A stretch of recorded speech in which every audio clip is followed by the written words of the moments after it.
Hey guys, welcome to Surf and Show. I'm Noel Salas, and today is episode 3 on our surf tip and how to surf faster in small waves. This is gonna be fun. Sit back, get your favorite drink, enjoy the show.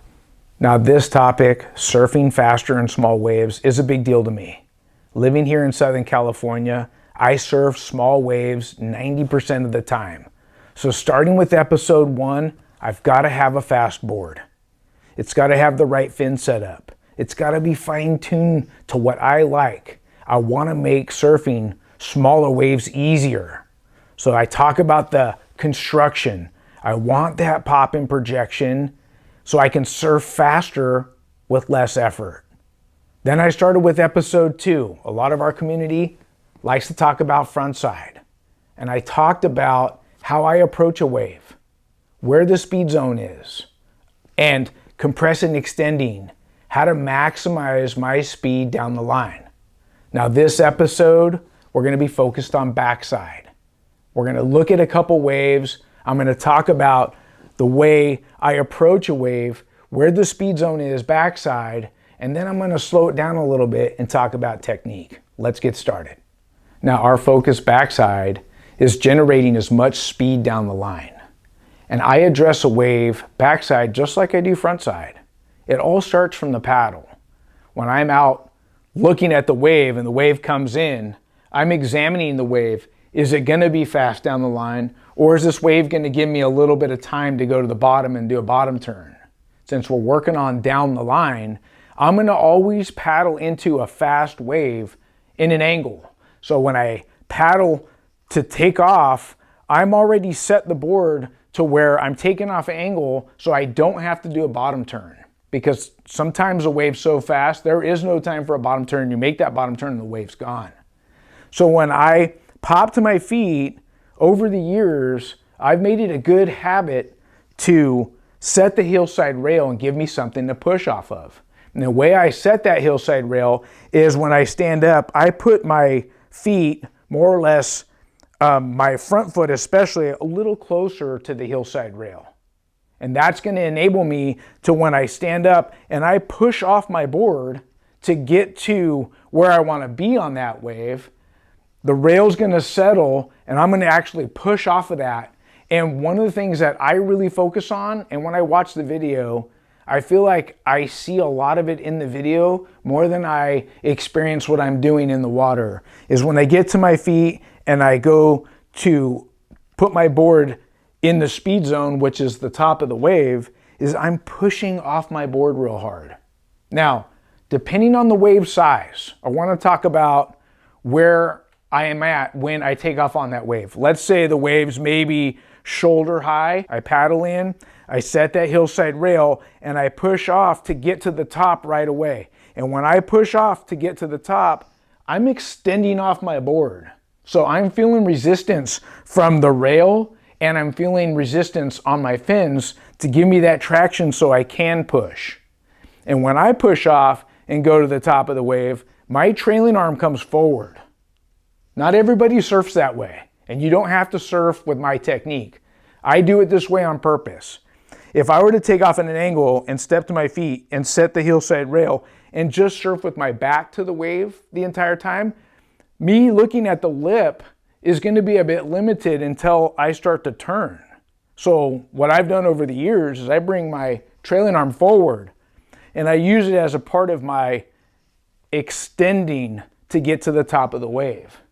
And when I get to the top, all I want to do on the down is start to compress. So I'm going down into my board.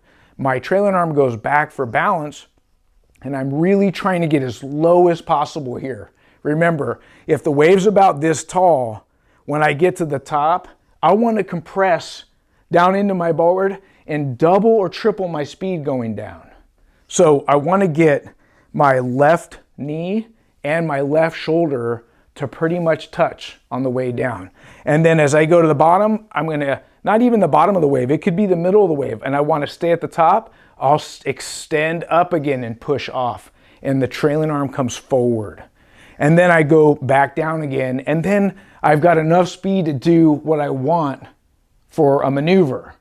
Now, some of the other things that's super important for me is a couple other waves where I'm surfing by extending and compressing. You'll see me utilize the entire wave, and I'm choosing maneuvers as I go down the line that help me generate speed. So I'll go to the top and I'll push here, and then I'll go to the bottom, and you can see I'm really working hard at extending and compressing, and I'm doing maneuvers like projection floaters and snaps, just like I do frontside, to help utilize the entire wave height to give me what I want speed-wise. And then it's always to the end to get some maneuver. Now, the other thing I want to talk about that I find really important is I'm talking about a wave that's maybe shoulder high or head high.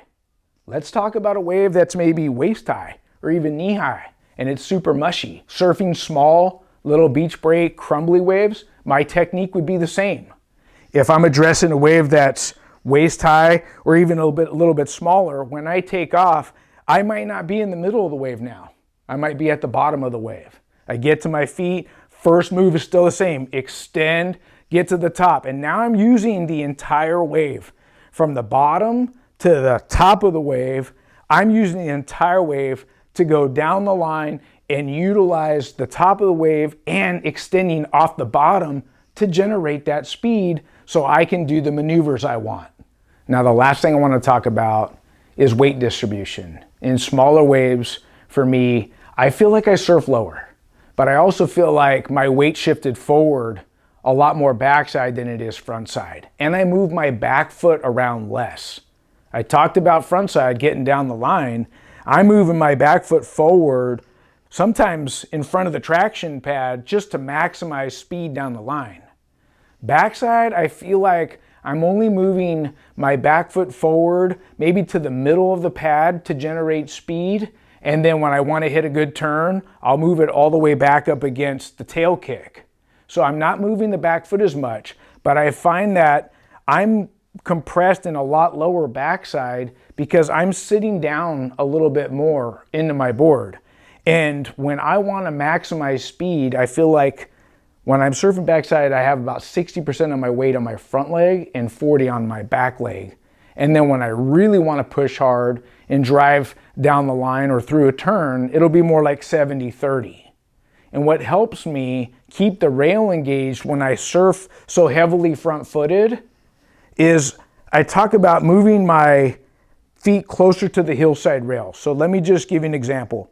If I'm standing up on the board backside, most people would probably try and center their feet, right? Well, when I talk about moving my feet closer to the hillside rail, I'm going to put both of my feet closer to this side of the board.